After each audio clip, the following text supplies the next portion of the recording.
साथ कि मैं आपको नंबर दूं, मैं तो आपको स्थान दे सकती हूँ। आपका बहुत बहुत स्वागत है। और पुनः मैं इसीलिए वहाँ खड़ी नहीं हुई कि फिर ऐसा कोई ब्लेम ना आए कि तुम्हारा माइक तो नहीं छिल रहा है। तो मैंने अतिथियों को आपके नाम ही माइक को समर्पित कर दिया है। आपका बहुत बहुत स्वागत है। एक चीज बताना चाहूंगी आपके विषय में कि आप गीता स्वाध्याय मानस मंडल से भी जुड़े हुए हैं और इसकी तरफ से भी माधुरी जी की तरफ से आपका बहुत बहुत स्वागत है। धन्यवाद आदरणीय डॉक्टर ममता पंकज जी। आज के इस कार्यक्रम के श्रद्धेय अध्यक्ष परमाचार्य प्रोफेसर हरिशंकर मिश्र जी, हम सबके वंदनीय इस मंच पर मुख्य अतिथि के रूप में हमारे डॉक्टर ओम नीरव जी, अपने प्रभु नारायण श्रीवास्तव जी, इस उत्सव के मुख्य वक्ता डॉक्टर जयप्रकाश तिवारी जी, भारतीय साहित्य परिषद के लखनऊ महानगर के विश्रुत अध्यक्ष श्री निर्भय नारायण गुप्त जी और बड़ी कुशल संचालिका और मृदु वैदुष्यपूर्ण भाषण उद्बोधन करने वाली डॉक्टर ममता जी और इस पूरे परिसर में बैठे हुए सभी विद्वद्गण मनीषी सभी को, जैसा कि निर्भय नारायण जी ने बताया कि आज बाल शहीद दिवस है। हिंदू धर्म के लिए जीवन में पल पल अपने शरीर का कण कण, अपने शरीर को उस दीवार में चुनवा करके समर्पित कर दिया। ऐसे वीर जोरावर सिंह, फतेह बहादुर सिंह और पूरा गुरु गोविंद सिंह का परिवार तेज बहादुर सहित इसी सप्ताह में शहीद हो गया था। हम सभी लोग उनको, उनके शहीदत्व को स्मरण करते हुए आज के इस पावन पल को मनाने जा रहे हैं। प्रथमतः इस प्रकार का विषय चुनने वाली और ऐसे महनीय विषय पर, सर्वोत्कृष्ट विषय पर अपनी लेखनी चलाने वाली हे नचिकेता की प्रणयनकर्ता श्रीमती माधुरी महाकाश को मैं मंच की तरफ से और व्यक्तिगत रूप से मंगल आशीष दे रहा हूँ। उनको इस जीवन में साहित्य की सेवा में उत्कृष्टतम बिंदु पर पहुंचने का आशीर्वाद दे रहा हूँ। व्यक्ति का व्यक्तित्व इसी से जान लिया जाता है कि वह लेखन के लिए किस विषय को चुन रहा है। सबसे मूल चीज है, तो आप ध्यान करिए कि भारत भूमि जिस बात के लिए जगत गुरु रही है, जगत गुरु है और जगत गुरु रहेगी, वह औपनिषदीय शास्त्र जिसके कारण जीवन फिर से जीवन न मिले, मुक्ति हो जाए, मनुष्य अपने कर्तव्यों की पूर्ति कर ले, जहां से उसका उत्स मिलता है, ऐसे औपनिषदीय शास्त्र को अपना विषय बनाना, उस व्यक्तित्व के हृदय का आभास वहीं से मिल जाता है। माधुरी महाकाश ने यह विषय चुना, उस पर अपनी लेखनी चलाई और अपने वेद भगवान का आशीर्वाद उन्हें मिलेगा और उनका जीवन का जीवस्य तत्व जिज्ञासा, उसका लक्ष्य उन्हें मिलेगा। अस्तु उनकी लेखनी सफलीभूत हुई है, इसके लिए भी मैं उनको अपने हृदय से उनका अभिनंदन करना चाहता हूं। सभी लोग जानते हैं, शास्त्र और वेद यह हमारे मानक हैं। भारत में वेद जो कहता है वही भगवान भी कहते हैं। अगर भगवान भी वेद की बात ना माने तो हम उन्हें भगवान मानने को भी तैयार नहीं होंगे। यह बात हमको लोगों को जैसी भी लग रही हो, लेकिन जब भगवान अवतरित होते हैं तो वह वेद भगवान को ही शिरोधार्य करते हैं और जो वेद कहता है वही वो कहते हैं। और हमारे कहने के लिए वही है जो वेद ने कहा है, हम वही दोहराते हैं और दोहरा करके कृतकृत्य होते हैं, अपनी वाणी को फलीभूत करते हैं। यह कार्य भी माधुरी जी ने किया है। आप विद्वत लोग हैं, आप सबको बताने की आवश्यकता नहीं है, लेकिन दोहराने की आवश्यकता, जैसा मैंने कहा है। अपने आचार्य लोगों ने यह बताया कि साहित्य दो तरह का होता है, एक दृश्य काव्य और एक श्रव्य काव्य। दृश्य काव्य में हम नाटक आदि को देखते हैं और श्रव्य में जो हम लोग काव्य आदि लिखते हैं बहुत संक्षेप में वार्ता करवाएंगे। हे नचिकेता, यह प्रणयन किया हुआ शब्द महाकाव्य है। महाकाव्य की श्रेणी में इसके में सारी बातें तो नहीं है, लेकिन जो मुख्य बातें होनी चाहिए वो हैं। पहला वो है आचार्य, दोनों आचार्य बैठे हुए साहित्य के, उनसे अनुमति लेते हुए और उन्हें प्रणाम करते हुए मैं अपनी बात कह रहा हूं, क्योंकि मैं साहित्य का आचार्य नहीं हूं, साहित्य लिखता जरूर। साहित्य का आचार्यत्व ऋषित्व है, यह कुछ कुछ को प्राप्त होता है। तो यह धीरोदात्त नायक होना चाहिए। किसी भी काव्य का नायक जो होना चाहिए वो धीरोदात्त होना चाहिए। और हे नचिकेता, चूंकि औपनिषदीय विषय है और वहां से यह नायक लिया गया है, वह धीरोदात्त। अष्ट महाकाव्य की एक शर्त यह पूरी होती है कि यह काव्य धीरोदात्त है। दूसरा, रसात्मकता। अगर काव्य में रस न हो तो फिर वह काव्य है ही नहीं। वो चाहे कहानी हो, चाहे नाटक हो, चाहे उपन्यास हो, रसात्मकता की दृष्टि से यह काव्य शांत रस का वर्णन करता है। एक मुख्य रस शांत रस, इसमें दो चीजें इसकी पूरी हो गई। तीसरी चीज है कि वह कई खंडों में हो। तो यह नचिकेता महाकाव्य अगर आप पढ़े थे तो अनेक खंडों में विभक्त है। चौथी बात है कि उसमें लगातार छंदों का परिवर्तन भी हो। तो छंदों का परिवर्तन नहीं है इसमें, एक ही छंद में निरंतर यह काव्य लिखा गया है। भाषा इसकी खड़ी बोली है और उसमें संस्कृत निष्ठ पदावलियां भी हैं, देशज शब्दों का भी उपयोग है, प्रवाह है। अब विषय बहुत ज्यादा मैं इसलिए नहीं लूंगा कि सब आचार्य लोग बैठे, मुझे सीखना है, इसलिए मैं यही इसको विराम दूंगा। धीरोदात्तता के नाते, रसात्मकता के नाते, भाषा के प्रवाह के नाते और एक छंद के निरंतर वर्णनात्मकता के नाते यह महाकाव्य की श्रेणी में उतरता है। इस विषय पर लोगों का अभिमत भिन्न हो सकता है। अगर किसी का मत भिन्न है तो मैं उसका स्वागत करता हूं।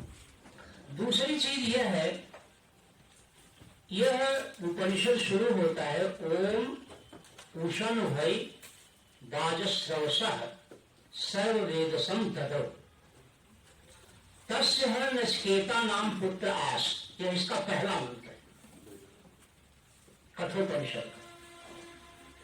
वाजस्रवस, उनके पुत्र ने एक यज्ञ किया, जिस यज्ञ में ऐसी गौओं का दान किया जो पीतोदका, जिनके बछड़े दूध पी चुके थे, जिन्होंने घास पूरी खा ली थी, घास नहीं खा सकती थी, ऐसी मृत पर्यंत गायों का भी उसमें दान हो गया।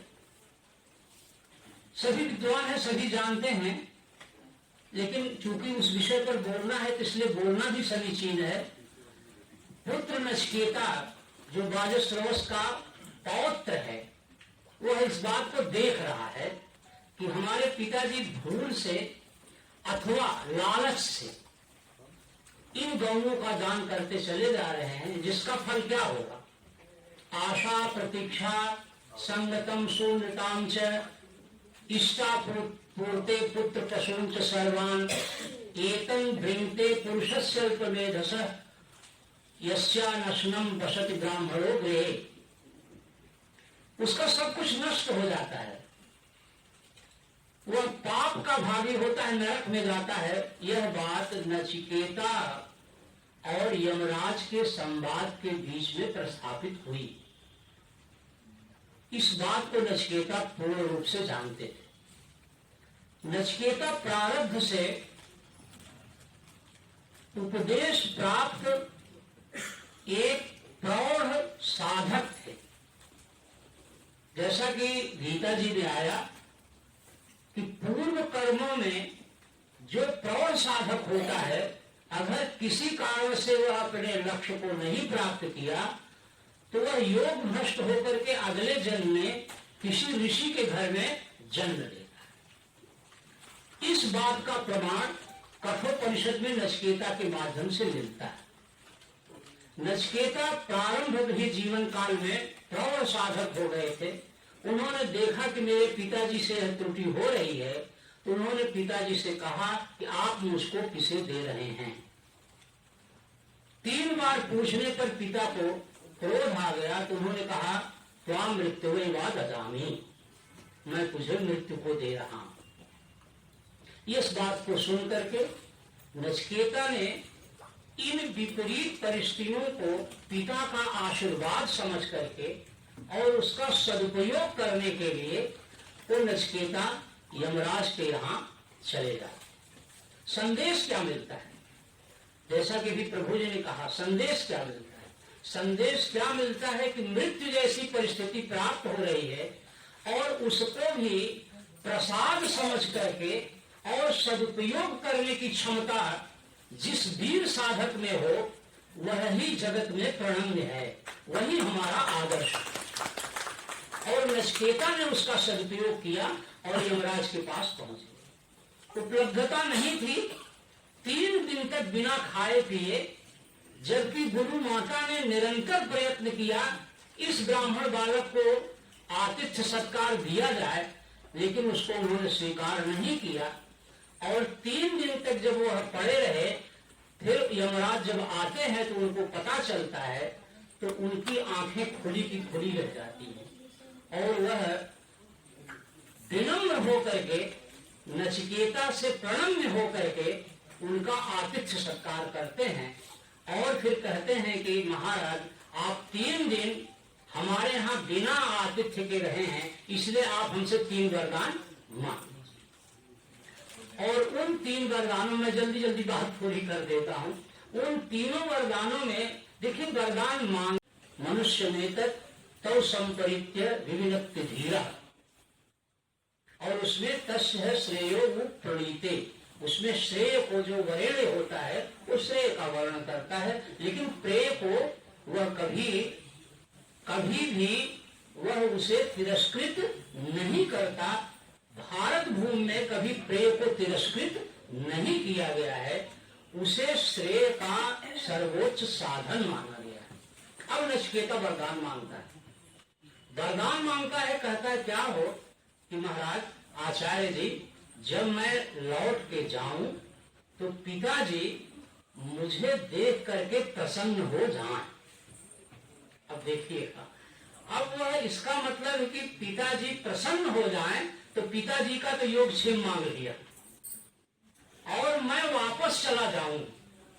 इसका मतलब संदेह पैदा होता कि नचिकेता शरीर जिस शरीर से गया था उसी शरीर से गया कि दिव्य शरीर से गया, ये विषय विवेचना का है।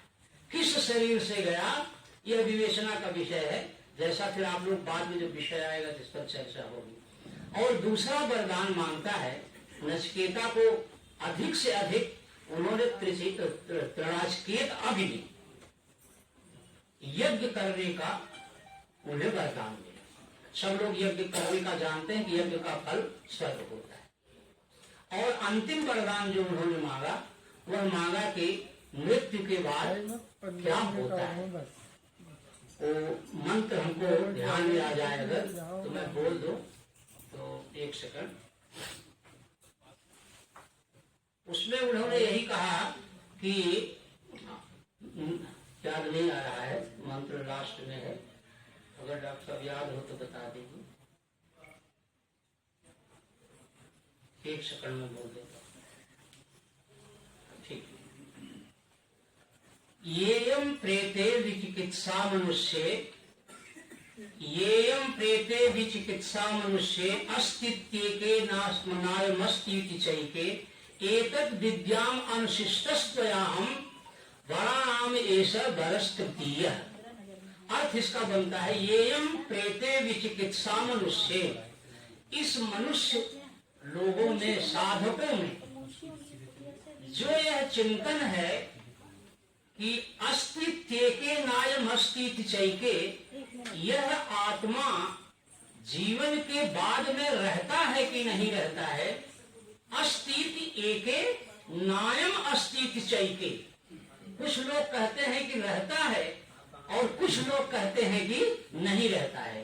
देखिए दोनों धाराएं आज भी विश्व में हैं।